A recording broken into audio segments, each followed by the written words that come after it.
Thank you very much indeed, sir. Ladies and gentlemen, we also have on the dais with us our distinguished guest, Dr. Jitendra Singh Shanti, who is an Indian politician and social worker, was elected as member of the Legislative Assembly from Shadra from Bharatiya Janata Party in the year 2013.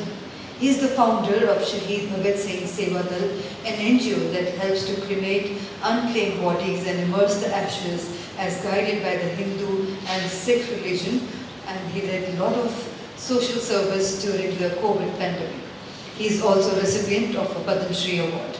So ladies and gentlemen, put your hands together to welcome Dr. Jitendra Singh for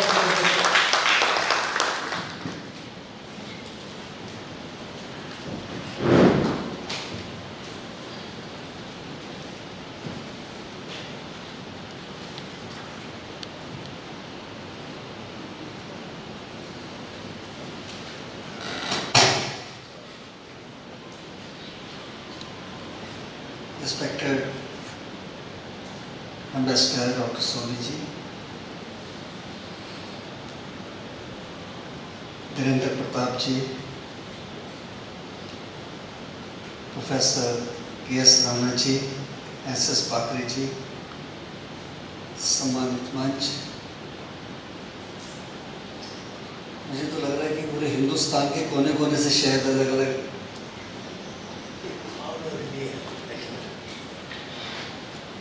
बहुत ही अच्छा लग रहा है कि वो एक संदेश है ना कि मजहब नहीं सिखाता आपस में बैर रखना। हिंदी है हम वतन है हिंदुस्तान हमारा, सारे जहां से अच्छा हिंदुस्तान।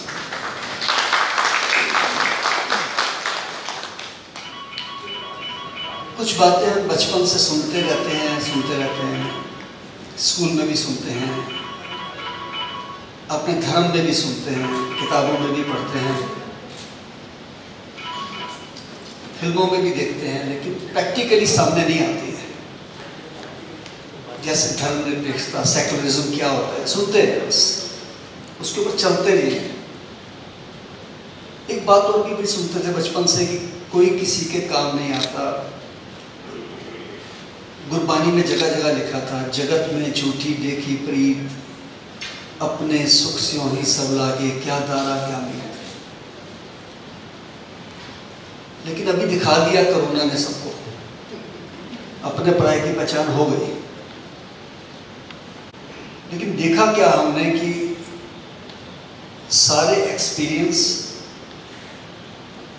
सारे बड़प्पन, सारे पैसे वाले, सारे ओहदे वाले, पहुंच वाले सब धरे रह गए, कुछ नहीं काम आया। एक सुप्रीम कोर्ट की वकील थी मैडम, मैं नाम डिस्क्लोज नहीं करूँगा, मुझे फ़ोन आया कि मेरे भाई की मृत्यु हो गई है जो 42 साल का है और D&D हॉस्पिटल में है, DRD में, मिलिट्री का। कहीं जगह ही नहीं मिल रही, क्रिमेशन कहाँ करूँगा। तो मैंने कहा बहन जी आप एम्बुलेंस करिए और मेरे पास ले आइए, हमारे शमशान घाट में जगह ही जगह है। मैंने तकरीबन जहाँ 3 कराते हैं हम एक दिन में, अभी तक भी, पहले भी 20 साल से, एक दिन में मैंने 130 भी कराए, 130 क्रिमेशन एक दिन में कराए हैं, मैंने अपने हाथों से कराए हैं। क्योंकि पंडित जी तो 3-4 ही होते थे, बाकी तो बहुत कुछ सीखा हमने, बहुत कुछ सीखा जी। और मैडम जी अपनी एम्बुलेंस में लेके आ जाते हैं, किराए की एम्बुलेंस में, 30 किलोमीटर होगा वहाँ से। तो पहले तो जलालत की हद यहीं देखी हमारे देश की, हमारे समाज की, हमारे प्रशासन की, 30,000 रुपया लिया उस एम्बुलेंस ने, 30,000 रुपीज़ एम्बुलेंस वाले ने। उसके बाद वो बहन जी अकेले थे और बहुत अच्छे ओहदे वाले थे सुप्रीम कोर्ट में। उनके हस्बैंड ऑलरेडी सीरियस थे, परिवार के सब सीरियस थे, और वो ऐसे रो रहे थे, गिड़गिड़ा रहे थे, और दोनों हाथ ऐसे करके मुझे कहते हैं शंटी जी मैं भीख मांगती हूँ कि मेरे भाई का संस्कार करो। ये हालात हमने अपनी आंखों से देखे हैं जी। जहाँ अच्छा काम कर रहे थे लोग, सोसाइटीज़ ने बहुत अच्छा काम किया, और मैं इसमें एक बधाई दूंगा कि इंडस्ट्रीज ने बहुत अच्छा काम किया देश के इस बुरे समय में। किसी ने लंगर के लिए पैसा दिया, किसी ने ऑक्सीजन के सिलेंडर दिए, यहाँ तक कि मेरे को एम्बुलेंसेस भेजी, मुझे तो फिल्म इंडस्ट्री से अक्षय कुमार जी ने भी 2 एम्बुलेंस भेजी है, आनंद महिंद्रा जी ने भी भेजी हमको एक एम्बुलेंस की, आप चलाइए गाड़ी। ये पॉजिटिव काम थे। अगर नेगेटिव पे आ जाए तो दूसरा तबका तैयार ही बैठा था शायद एकदम से कि 2000 वाला इंजेक्शन 1.5 लाख में बेचना है, बिका, सबको पता है, 2 लाख का ही बिका। ऑक्सीजन का सिलेंडर 500 रुपये वाला 50,000 का बिका, लिया लोगों ने। एक पीपी किट जो 300 रुपये की कीमत होती है, एक बहुत बड़ा हॉस्पिटल है दिल्ली में, एक पेशेंट को मैं लेने गया जब छुट्टी नहीं कर रहे थे, 15-20 लाख का बिल था। जो 300 रुपये की किट थी, 7,000 रुपये की एक किट लगा, और एक दिन की 4-4 किट लगा रखी थी। और ये इससे भी ज़्यादा और बड़ी बात की, आईसीयू में 25 पेशेंट हैं, एक डॉक्टर देखने आ रहा है, 25 के 25 पेशेंट को एक पीपी किट के पैसे लगा दिए जाते हैं। एक डॉक्टर साहब आए थे और ये तबका तैयार ही बैठा था। हम डॉक्टर्स को सैल्यूट करते हैं, डॉक्टर ने बहुत काम किया है, doctor, nurses, police, civil defence, हमारी एम्बुलेंस के ड्राइवर्स, शमशान घाट पे काम करने वाले वो जो कर्मी हैं, वो तो देवता के रूप में थे, कभी ढूंढे से नहीं मिल रहे थे, सच बोलूँ तो मैं आपको। लेकिन जो इंडस्ट्री चलाने वाले लोग थे, ये वाली हॉस्पिटल की, कहीं नहीं बख्शा जी उन्होंने।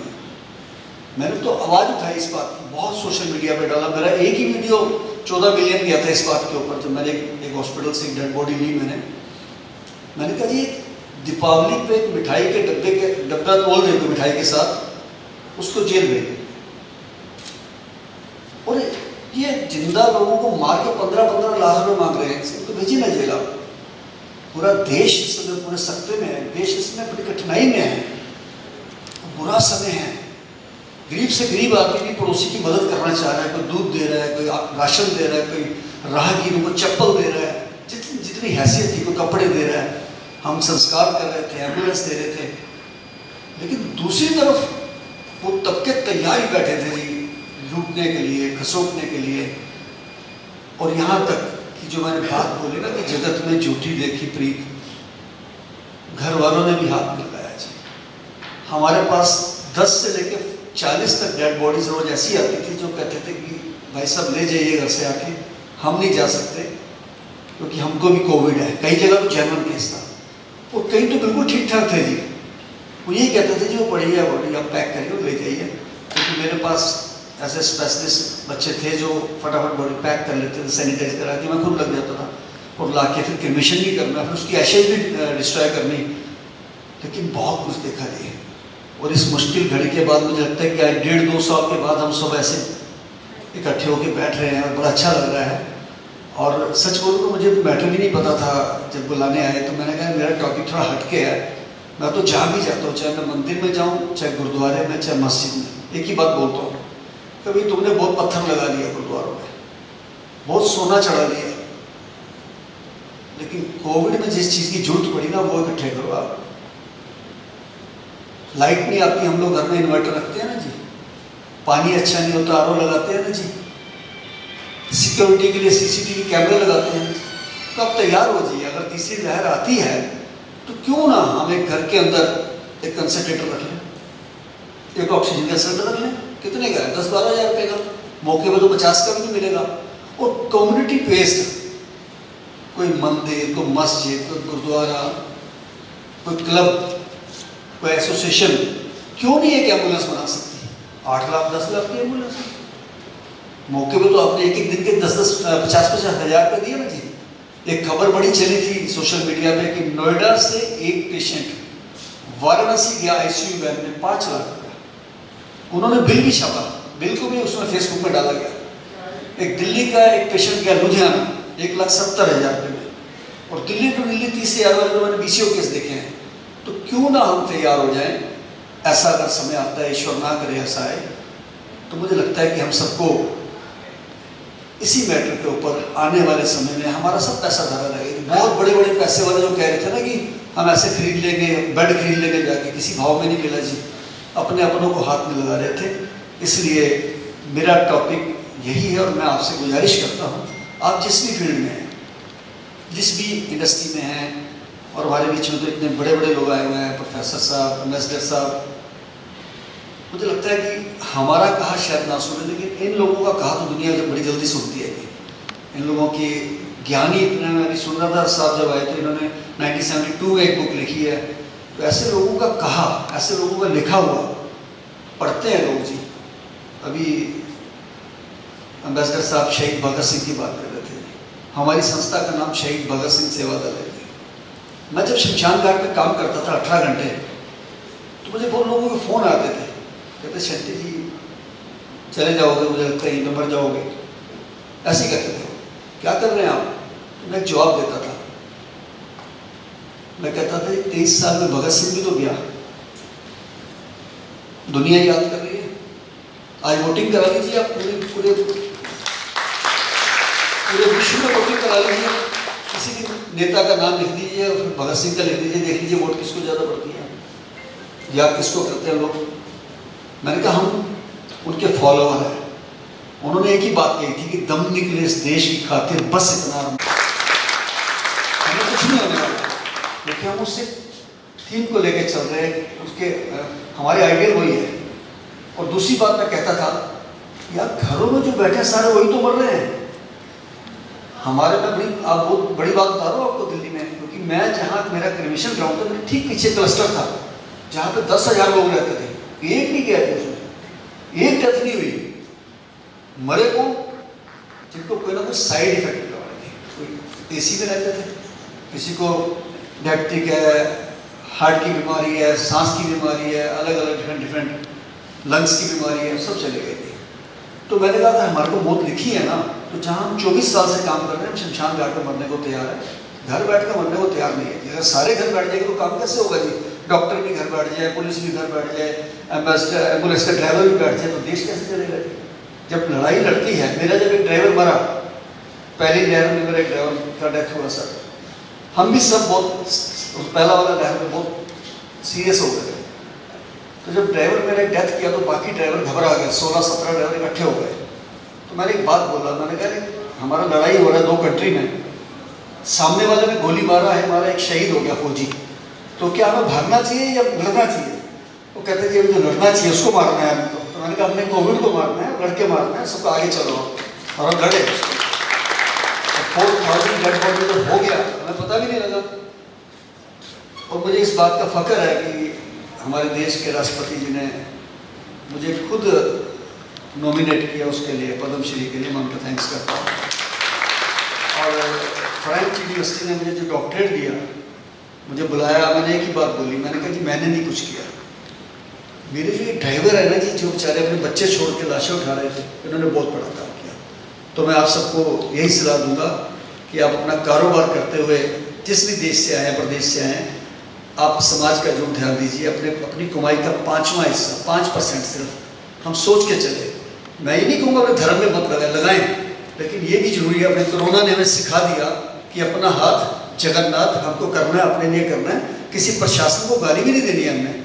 मैंने जब ये काम शुरू किया था 95 में, तो यही देखा था मैंने कि एक शमशान घाट में एक आदमी अपने बच्चे का दाह संस्कार करने के लिए तरस रहा था और लोगों की जली हुई लकड़ी उठा के कर रहा था। तो मैंने सोचा यार दिल्ली में करोड़ों रुपए लोगों के पास, करोड़ रुपए की कार में चलते हैं, और एक आदमी संस्कार के लिए लकड़ी नहीं है उसके पास। तो मेरे दोस्त कह रहे हैं यार प्रशासन नहीं कर रहा, मैंने कहा नहीं हम करेंगे। तो ऐसे आप भी सोचिए, अपने एरिया की उसकी कीजिए। मैं बहुत बहुत शुक्रिया अदा करता हूँ जिन्होंने आज मुझे बुलाया, और आप सबको मिलकर मुझे बहुत अच्छा लगा आपको देख के। मैं यही कहूँगा, क्योंकि यहाँ सब कम्युनिटी के लोग बैठे हैं, मैं यही कहूँगा कि हिंदू मुस्लिम सिख ईसाई हम वतन हम नाम हैं, जो करे इनको जुदा मजहब नहीं इल्ज़ाम हैं, हम जिएंगे और मरेंगे ए वतन तेरे लिए, दिल दिया है जा भी देंगे ए वतन। जय हिंद, जय भारत।